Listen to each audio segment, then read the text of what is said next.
तो welcome back to new video on One Piece और chapter number 1100 के spoilers आ चुके हैं, जहां पर हमें उम्मीद थी कि चैप्टर नंबर 1100 में कुछ बहुत ही भयंकर होने वाला। लोग इमेजिन कर रहे थे कि शायद ड्रैगन एगहेड आइलैंड पे उतर आएगा लूफी वगैरह की हेल्प करने। तो भाई इतने बड़े बड़े एक्सपेक्टेशन लेके चलोगे तो नहीं होने वाला। मेरे को पता था ड्रैगन नहीं आने वाला। This is too early for him to be here. खैर कुमा की बैक स्टोरी इस समय कंटिन्यूड चल रही है एंड उसके साथ ही वन पीस की मांगा में थोड़ा सा ड्रॉप देखने को मिल रहा है। सेल्स थोड़े कम हो गए हैं और लोग उसको उतना नहीं पढ़ रहे हैं। आई थिंक कुमा की बैक स्टोरी कुछ ज्यादा ही लोगों के लिए बोरिंग हो रही है, जहां पर सबको जानना था कि आखिर पैसिफिस्टास आए कहां से और कुमा खुद क्यों आगे बढ़कर गया स्लेव बनने के लिए एंड खुद के ऊपर एक्सपेरिमेंट कराने के लिए। आई थिंक वो चीजें अब लोगों को उतना पसंद नहीं आ रही हैं। खैर इसका रीजन क्या है ये मैं तुम्हें मांगा रिव्यू वाले वीडियो में बताऊंगा। फिलहाल अभी के लिए जल्दी जल्दी स्पॉयलर्स के बारे में बात कर लेते हैं। इसके अलावा एक चीज और इंपॉर्टेंट है कि Q&A चल रहा, तो अपने #PlayQA यूज करके अपने Q&A अपने क्वेश्चंस वगैरह ड्रॉप कर सकते हो तुम। और अगर तुम लोग कोई वीडियो का सजेशन देना तो डिस्कॉर्ड पर जाके वीडियो सजेशन वाले चैनल में अपना पोस्ट कर सकते हो, जिस भी चीज पे तुम्हें वीडियो चाहिए हो, जिस पे ज्यादा लाइक्स होंगे मैं उस पे वीडियो बनाऊंगा। Now let's get on with the video.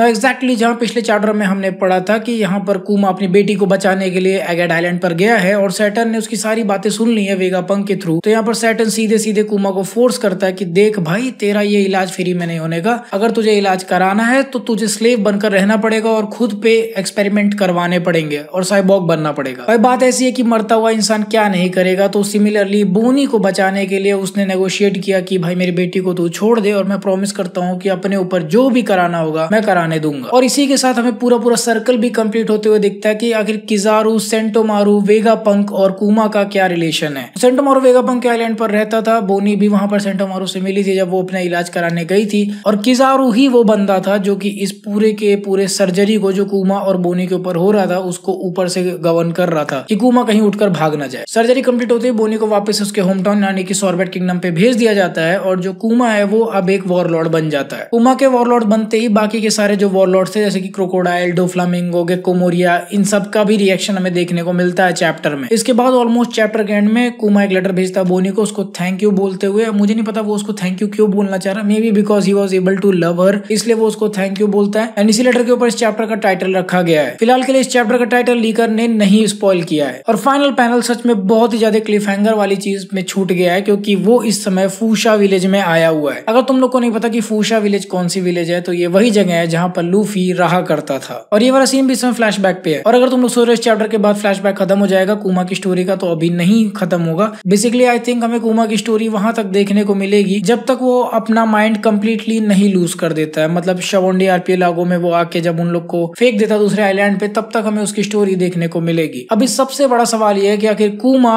इस आइलैंड पर क्यों आया हुआ है और क्या ये उसी टाइम का जब लूफी छोटा बच्चा था। तो देखो भाई लूफी तब छोटा बच्चा नहीं था क्योंकि जो बोनी है वो इस समय प्रेजेंट में 12 साल की है। पिछले चैप्टर में वो 5 साल के थे और 1 साल बाद किंग भिखारी ने पिछले चैप्टर में अटैक किया था यानी कि 1099 में। तो मान लेते हैं कि कुमा ने अपना पायरेट करियर करीब 2 साल तक चलाया जिसके बाद वो एगहेड आइलैंड पर गया वेगापंक से मिलने के लिए। तो अकॉर्डिंग टू दैट इस समय बोनी की एज आई थिंक 8 या 9 साल की होगी, विच मीन्स दैट कि करंट टाइम से 3 साल पहले की बात है। तो ये वो टाइम हो सकता है ऑलमोस्ट जब लूफी पायरेट बनने के लिए निकलने वाला था एंड आई गेस एस वहां से निकल चुका था। बहुत सारे लोग सोच रहे कुमा यहाँ पर शैंक्स से मिलने आया था, तो इसकी कोई भी पॉसिबिलिटी नहीं है क्योंकि शैंक्स कभी भी फूशा विलेज पे वापस नहीं आया उसके बाद। इसके अलावा अगर तुम लोग के मन में भी डाउट है तो पिछले चैप्टर याद करो, ड्रैगन इनवाइट कर रहा था साहबों की ट्रेनिंग देखने के लिए। अगर तुम लोग को याद हो तो वो बता भी रहा था कि ये लोग अब बड़े हो गए हैं और उसके बाद ही वो एगहेड आइलैंड पर गया। उसके बाद उसके ऊपर सर्जरी हुई है और फिर वो वापस से फूशा विलेज में आया हुआ है ना। वो यहाँ पर क्यों आया हुआ है इसका सिर्फ एक ही अंदाजा है मेरे पास कि सैटर्न को पता था कि लूफी के पास नीका फ्रूट है एंड उसी को इन्वेस्टिगेट करने के लिए मे बी वो यहाँ पर आया बिकॉज कुमा इज द ओनली वन जो कि बहुत ही इजिली कहीं पर भी ट्रैवल कर सकता है अपने डेविल फ्रूट के हेल्प से। खैर ये तो चैप्टर की बात हो गई, लेकिन अगर वन पीस के फैंस की बात करें तो इस समय थोड़ा सा बट गया पूरा का पूरा फैन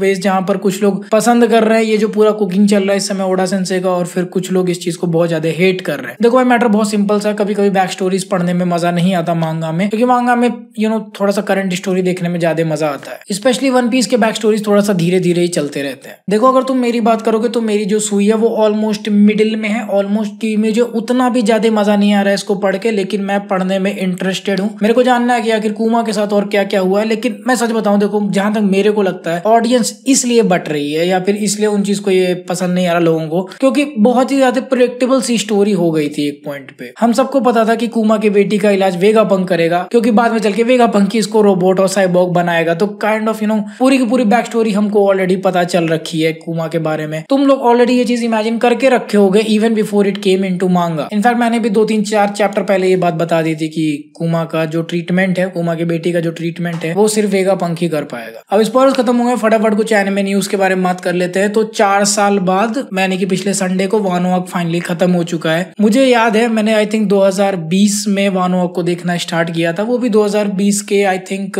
लॉकडाउन वाले सेशन में, जब मार्च में स्टार्ट हुआ था, उसमें भी ऑलरेडी 30 एपिसोड आ रखे थे, यानी कि 2019 के आसपास में वो स्टार्ट हुआ था वानो आर्क। मुझे यकीन नहीं हो रहा इस एक आर्क ने मेरी पूरी की पूरी जिंदगी बदल के रख दी है। लिटरली मैं कहाँ था और कहाँ आ गया हूँ उस पे वीडियो बनाते बनाते। इसके बाद एक और काफी इंटरेस्टिंग एनिमे है जो कि मुझे बहुत अच्छा लगा था, तुम लोगों ने भी इसका नाम सुना होगा, जिसका नाम है ओशिनोको, और इसका सीजन 2 अनाउंस हो चुका है। 2024 में ये एयर होना स्टार्ट हो जाएगा। तो मेरे जितने लोग इंटरेस्टेड हो मेरे कमेंट सेक्शन बताओ। फिर एक बहुत ही अजीब सी न्यूज है जो मुझे सुनने में आ रही है, और आई थिंक नारुतो के फैंस इससे बहुत ज्यादा खुश होंगे, लेकिन एक रियलिटी है जिसके बारे में लोगों को नहीं पता, वो मैं वीडियो में बताऊंगा। फिलहाल की न्यूज कुछ ऐसी है कि नारुतो का भी एक लाइव एक्शन एडेप्टेशन में देखने को मिल सकता है, and instead of web series ये पॉसिबली एक मूवी बन सकती है। और सबको पता है कि लाइव एक्शन के साथ क्या होता है, हर लाइव एक्शन उतनी अच्छी नहीं होती है। वन पीस एक एक्सेप्शन था क्योंकि उसका ओरिजिनल क्रिएटर ही उसका प्रोड्यूसर था। अब इस समय नारुतो का क्या होगा ये तो बाद में देखा जाएगा। इसकी वेब सीरीज इसलिए नहीं ये लोग बना रहे हैं, मेरे को समझ में आ रहा है ये लोग क्या करना चाह रहे हैं। थिएटर में से मैक्सिमम प्रॉफिट जनरेट किया जा सकता है with in a short span of time, तो अभी ये लोग वही चीज ट्राई करने की कोशिश कर रहे हैं। बाकी देखो यार, नारुतो का मूवी आएगा तो मैं भी देखने जाऊंगा। एक छोटी सी मेरे लिए डेट हो जाएगी, और बस उतना ही है। आई डोंट थिंक उससे ज्यादा कुछ है ये। So guys I guess that was it for the anime news of last week. I hope तुम लोग को ये न्यूज वाला पार्ट भी पसंद आया होगा। वीडियो अच्छी लगी तो वीडियो को फटाफट लाइक कर दो, और तुम लोग बताओ कि आखिर तुम लोग का वन पीस को लेके क्या एक्सपेक्टेशन है अगले चैप्टर से। इस चैप्टर का तो हमको ऑलरेडी पता चल गया है। एंड अपने क्वेश्चंस भी ड्रॉप कर दो कमेंट सेक्शन में, और डिस्कॉर्ड में जाके तुम लोग अपने वीडियो के सजेशंस भी दे सकते हो। Don't forget to do that. मैं तुम लोगों से मिलूंगा अगले वीडियो में। So until the next video, play on.